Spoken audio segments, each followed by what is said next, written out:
Olá, queridos, tudo bem com você? E aí, está gostando das aulas? Você tem assistido também às aulas do adulto? Tem coisas interessantes lá também. Estamos correndo um pouquinho para poder fazer com que essas aulas da revista Viver Mais consiga ficar em dia para acompanhar junto com a revista dos adultos. Espero que você esteja gostando, que você esteja curtindo. Eu preciso que você coloque nos comentários se está tudo certo, como você está conseguindo absorver esse conteúdo, se está sendo rápido, se tem pouca coisa, se você quer que eu tente buscar algo mais. Por enquanto, porque está atrasado e eu pegou eu meio de surpresa, eu quero te pedir desculpa pelas imagens da revista, porque tá horrível. E olha que eu comprei essa revista em PDF e eu acho que eu levei um golpe nisso, né?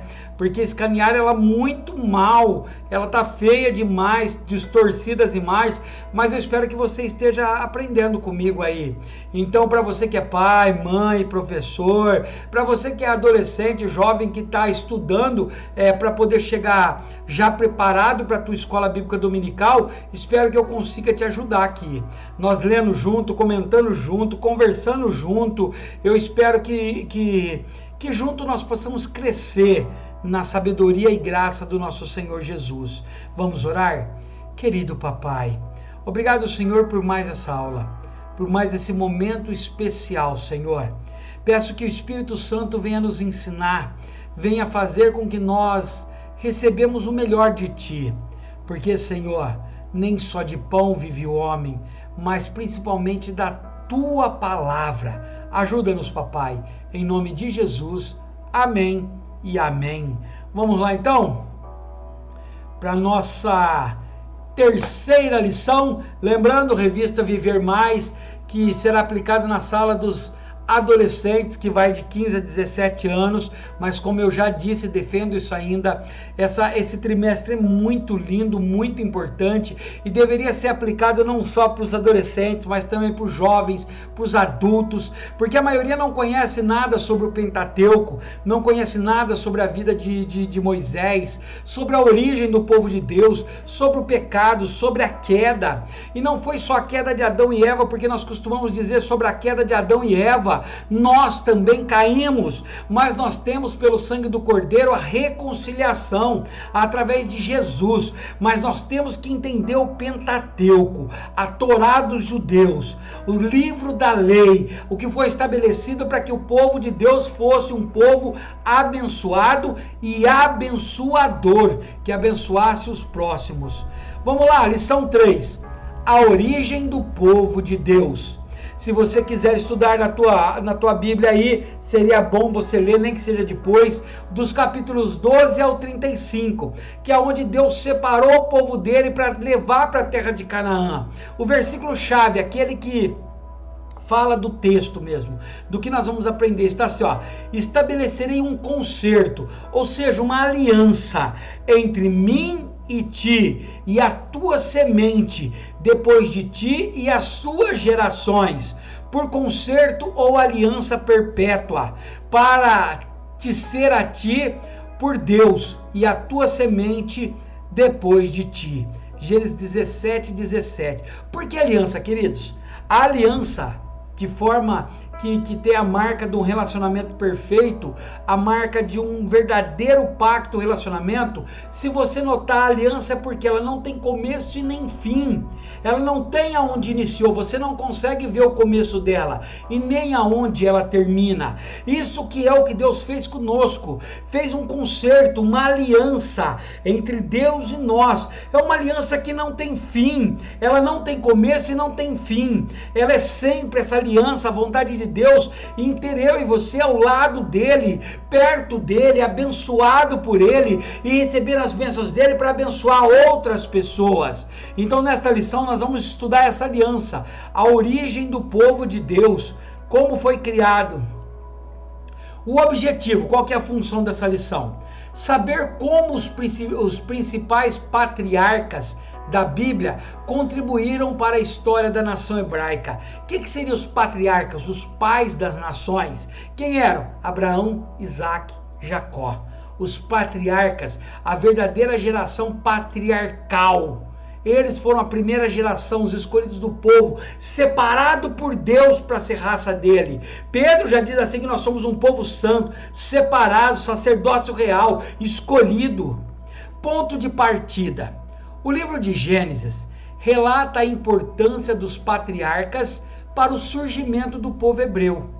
Nesta lição, abordaremos como Abraão, o primeiro patriarca, e os seus descendentes, Isaque e Jacó, foram chamados para construir a história do povo de Deus. Gênesis 12, versículo 1 e 2. Ou seja, essa lição vai falar de Abraão, o primeiro separado legitimamente, para falar para ele assim, através de você vai ter multidões, a tua descendência não poderá ser contada. Então, nessa lição de hoje, nós vamos aprender sobre Abraão, sobre Isaque, sobre Jacó. Abraão, Isaque e Jacó foram os três grandes patriarcas do Antigo Testamento.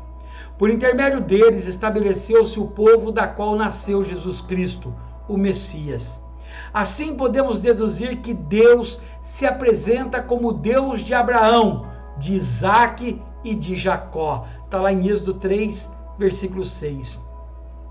Para conferir ao povo hebreu a identidade da nação eleita, isto é, aquela responsável por perpetuar os mandamentos do Senhor na terra. Jeremias 32, versículo 38. Introdução. Andando nos seus próprios caminhos, as gerações que vieram após Noé foram desarraigadas da terra. Está em Gênesis 7, 21 a 23. Deus, no entanto, tinha um plano, um projeto para resgatar o homem. Deus nunca é pego de surpresa. Deus sempre tem um projeto. Deus sabe o que é do teu futuro. Deus sabe que muitas vezes você tem negado Ele, você tem ofendido Ele, mas Deus sabe que Ele vai atotar o teu coração e no momento certo Ele reconciliará você. Deus, no entanto, tinha um plano, um projeto para resgatar o homem. O Criador firmou aliança com os patriarcas Abraão, Isaque e Jacó. Deus abençoou essa família e os seus descendentes, de tal maneira que deles surgiu a grande nação de Israel, um povo separado para ser luz para as nações, povo do qual viria o Salvador. E olha aí, está todos os versículos onde menciona isso. Gênesis 11, do 1 ao 3, capítulo 23, versículo 2 ao 4, capítulo 28, versículos 13 ao 15. Então, através desses patriarcas, dessa geração que Deus separou, que Deus escolheu, e Deus é um Deus tão fabuloso, né, queridos, tão maravilhoso, que mesmo com tantos erros, Ele continua nos abençoando. Vamos lá então? Antes de dar continuidade para a nossa revista aí, eu preciso que você compartilhe, curta, comente, coloque algo aí se está gostando da aula. Não espera acabar não, porque às vezes acaba, passa para o próximo vídeo e você não coloca um comentário. O que você achou das outras? O que você acha que eu devo seguir com a lição dessa Viver Mais? Ou eu só fico em cima do adulto, da Betel Adultos? Eu preciso da tua ajuda. Vamos lá então. Primeiro, os patriarcas. Deus não esqueceu a promessa de redenção feita ao homem, lá em Gênesis 3,15. Depois da experiência do dilúvio, o Senhor buscou por homens íntegros, com os quais faria aliança, a fim de abençoar a humanidade. Ei, se você está lendo Gênesis, se você leu essa parte do dilúvio de Noé, eu quero que você coloque nos comentários para mim. Quero ver quem é obediente aí. Coloque nos comentários para mim. Qual foi a aliança que Deus fez com Noé, dizendo que nunca mais mataria o povo afogado, que nunca mais teria dilúvio ou destruiria a raça humana e os animais? Ele fez uma aliança. Ele colocou uma aliança que todo mundo, quando olhasse para ela, era para achar, para identificar que Deus havia feito uma aliança ali agora. Qual é essa aliança que Deus fez? Qual é o símbolo dessa aliança com Noé que Deus fez? Coloque nos comentários para mim. Abraão, o pai da fé, é assim chamado porque foi pela fé que ele deixou a sua parentela e partiu para uma terra desconhecida. Abraão viveu profundas experiências com Deus. Vejamos as principais delas. Então, olha lá. Ele foi considerado pai da fé. Queridos, primeiro por quê? Imagine só. Deus um dia, ele não tinha um relacionamento com Deus. Ele não falava com Deus todos os dias. Mas um dia Deus fala com ele e fala assim: Abrão, sai da tua terra, do meio da tua parentela. Vai para um lugar que eu vou te mostrar ainda. Agora eu só quero que você saia. Deixe tudo. Pegue sua mulher e saia. Imagina como seria. Como você faria? Sem saber para onde. Se era para ir para a esquerda, para a direita, para frente ou para trás. Simplesmente Deus falou para Abraão: pega tuas coisas e saia. Eu vou te mostrar o caminho, no caminho, porque Deus precisa que nós obedeçamos. Deus não queria que Abraão se resmungasse, que Abraão dissesse: mas eu não vou deixar meu pai e minha mãe, mas o Senhor não está falando para onde eu devo ir, mas o Senhor não falou o caminho. Não, queridos, Deus quer obediência. Deus queria que ele primeiro mostrasse a fé, de sair, deixar tudo, sem nada, e Deus iria mostrar. Olha só as principais características dele.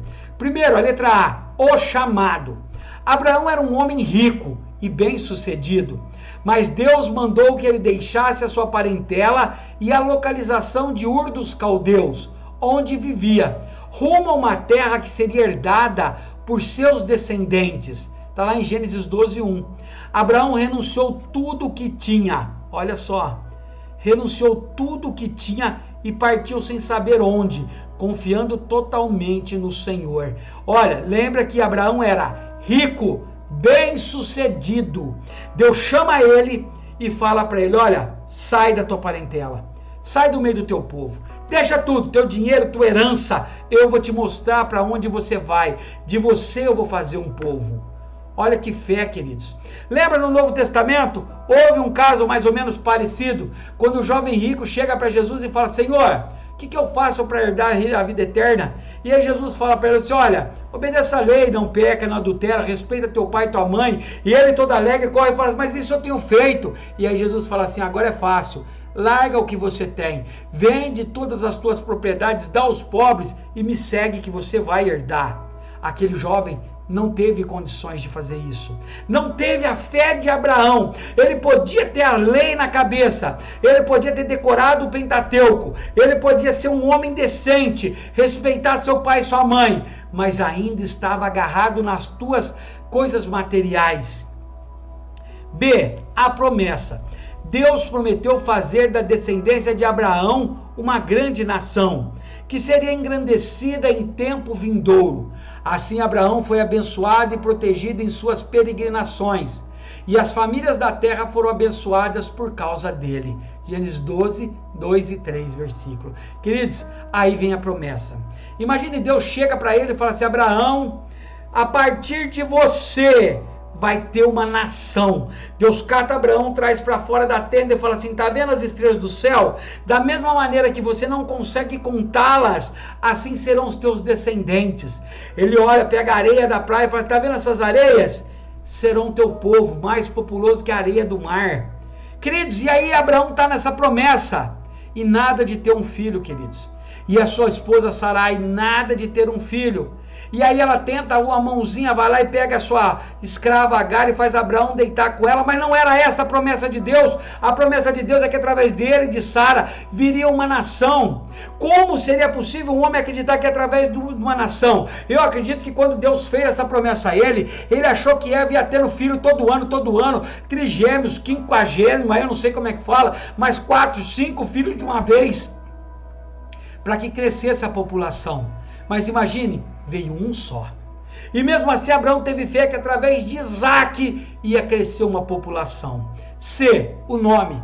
Deus mudou o nome de Abrão, que significa pai exaltado, para Abraão, cujo sentido é pai de uma multidão.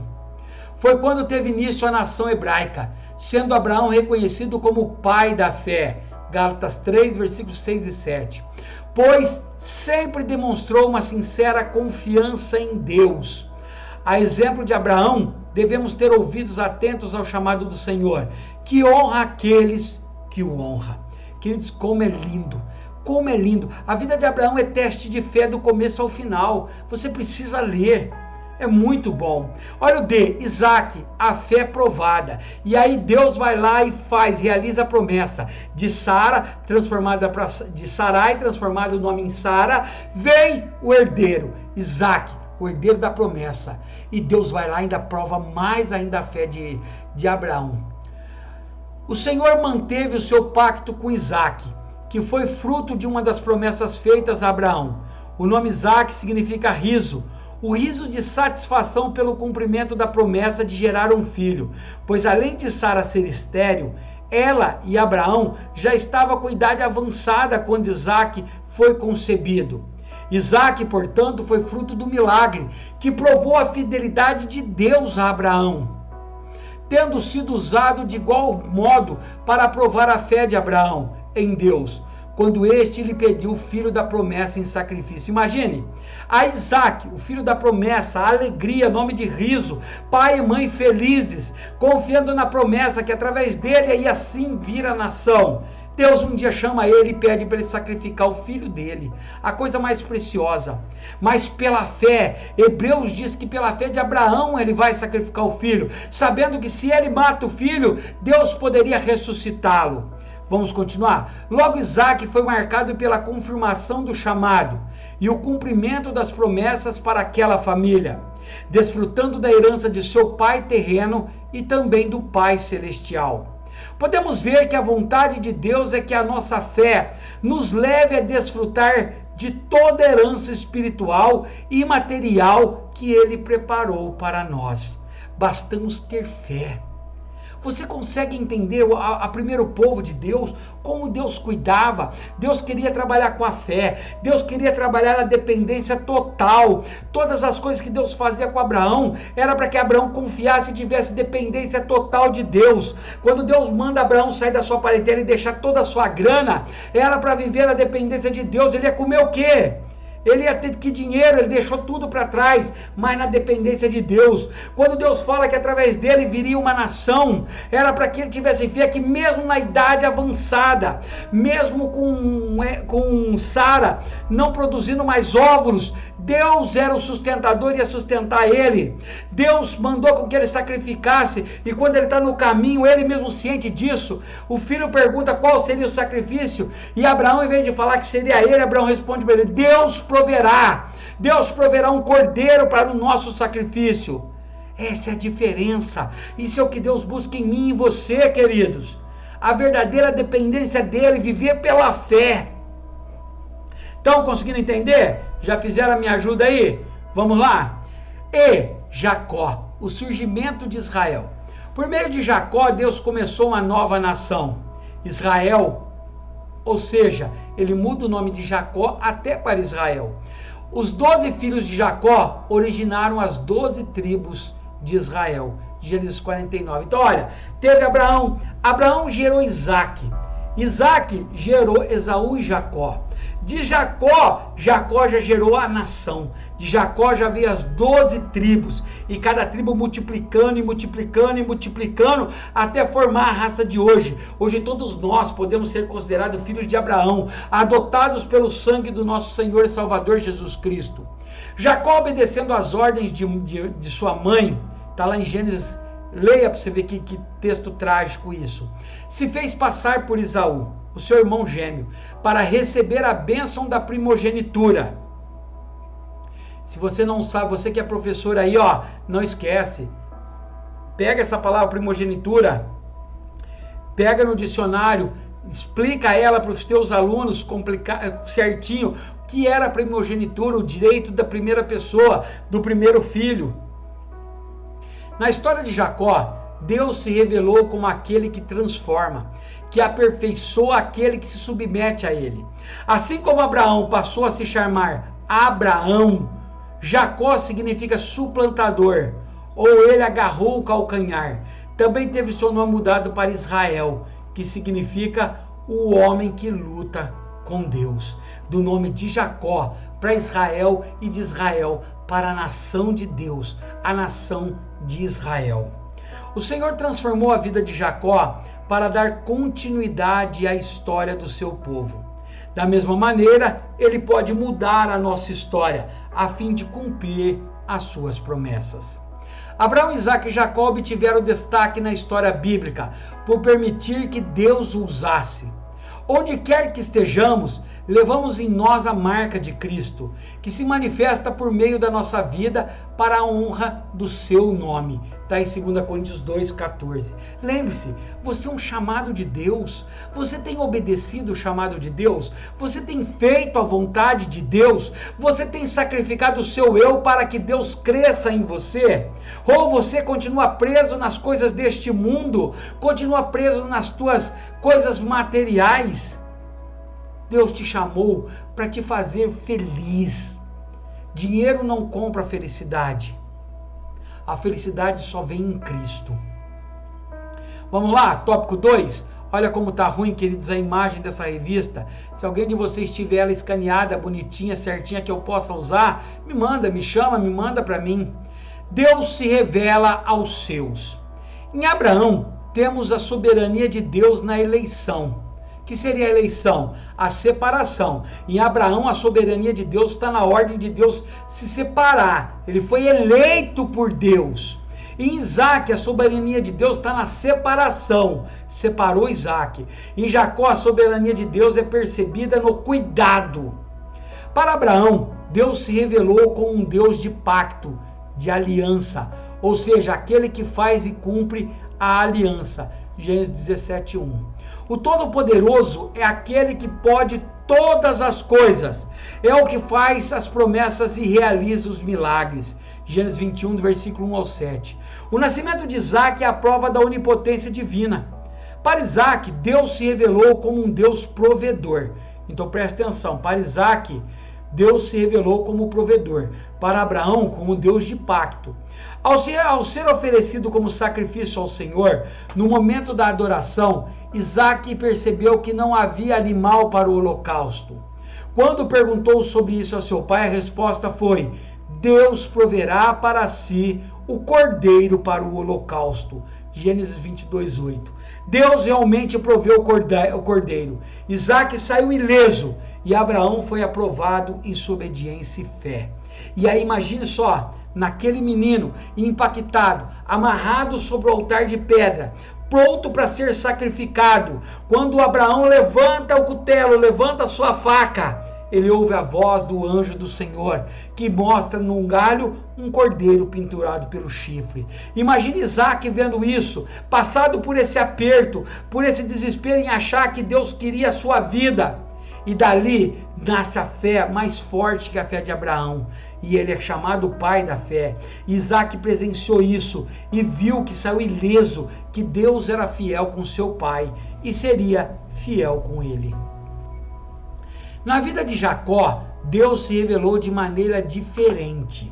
Apesar de estar ao alcance da promessa feita a Abraão, seu avô, Jacó precisou lutar muito para receber a sua bênção. Porém, esse fato fez com que ele valorizasse as conquistas que obteve com Deus, tornando-se um homem de caráter transformado. Como Jacó havia enganado o irmão e o pai, Deus se revelou a ele como aquele que transforma. Jacó, portanto, tipifica a igreja do Senhor Jesus, que foi transformada em o Israel de Deus, não segundo a carne, mas pelo Espírito Santo, por meio da fé. Gálatas 6, versículo 16. O nosso Deus é todo-poderoso, El Shaddai, provedor, Jeová Jiré, Altíssimo, Elohim, o Senhor Deus, Elohim. O Senhor é minha bandeira, Jeová Nissi. O Senhor é a paz, Jeová Shalom. O nosso Deus é um ser completo, portanto, pronto para suprir as nossas necessidades em todo o tempo. Espero que você tenha atendido. Olha o que a conclusão diz. Com o patriarca Abraão, Deus estabeleceu uma aliança e os seus descendentes seriam uma grande nação abençoada e alicerçada no Deus Todo-Poderoso. Caberia a eles obedecer e seguir o caminho do Senhor. Deus é sempre fiel nas alianças que faz. Abraão, Isaque e Jacó foram fiéis e assim Deus cumpriu a sua promessa. A descendência desses homens herdou Canaã. a terra da promessa. Deus continua a procurar fiéis da terra para estabelecer com eles uma aliança eterna através de Jesus Cristo, o Messias. Amém. Espero que você tenha entendido essa lição, que eu tenha conseguido passar algumas informações, que você possa ter aberto a tua mente, que você possa ter usado essa lição para agregar na tua vida, para agregar na tua aula, para agregar no teu cotidiano. Obrigado por você ficar comigo até agora, até no fim deste vídeo. É muito importante isso para mim. Obrigado você que tem comentado. Que Deus te abençoe. Próxima lição, a lição 4, para a gente colocar em dia. Tô correndo. Não sei se você está assistindo todas, elas são menores do que as do adulto, mas eu espero que você esteja correndo. A próxima será a lição quarta, Israel, um tempo de escravidão. Nós vamos ver lá em Êxodo capítulo 1 e 2. Nós vamos falar agora do grande intercessor por nós, Moisés, o libertador. Texto lindo, Êxodo. Agora nós vamos começar em Êxodo. Até agora acabou Gênesis. Você entendeu Gênesis? Você conseguiu entender essas 3 aulas que falavam especificamente de coisas acontecidas em Gênesis? Espero que sim. Versículo-chave: saibas de certo que peregrina será a tua semente em terra que não é sua, e servi-lo-á e afligi-la-ão 400 anos. Gênesis 15, versículo 13. Nesse versículo, queridos, só para terminar, ele está dizendo sobre os 400 anos de escravidão após a morte de José no Egito, aonde o seu povo se tornou escravo, para ver se aprendia a obedecer, para ver se aprendia a andar nos caminhos de Deus. Como é difícil, querido, o povo andar no caminho de Deus. Como é difícil a igreja atual andar em santidade. A igreja atual fica buscando novas coisas, novas ideias, novas formulações para trazer dentro da igreja, para tentar atrair um público novo, diferente. Queridos, mas o que atrai o povo é o Espírito Santo. O que convence o povo é o Espírito Santo. Cabe a mim e a você pregar a verdade, pregar a palavra de Deus, ensinar os caminhos do Senhor, e eles vão escolher se quer ou não. Eu não tenho que modificar a estrutura da minha igreja para adotar as regras de hoje. Eu tenho que pregar a verdadeira palavra, porque a verdadeira palavra liberta. Conhecereis a verdade, e a verdade vos libertará. Amém? Entenderam? Posso contar com você na próxima? Olha que está sendo bem seguido aí, ó. Todo dia um vídeo desse até a gente chegar no acompanhamento normal. Mas a lição 4, depois a 5ª nós já vamos conseguir ter tempo para estudar antes, para que você possa apresentar na aula. Talvez você é professor, já deu essas aulas nos domingos que antecederam hoje, mas eu acredito que tem alguma coisa que você possa ter tirado daqui, que você possa usar nas próximas. Que Deus te abençoe. Vamos orar? Querido papai, mais uma vez obrigado por essa aula maravilhosa, onde o teu Espírito falou fortemente aos nossos corações. Ajude-nos, Senhor, ensina-nos, Senhor, que esse Pentateuco seja o caminho de um amor infinito pela tua palavra. É o que te peço em nome de Jesus. Amém e amém. Deus abençoe.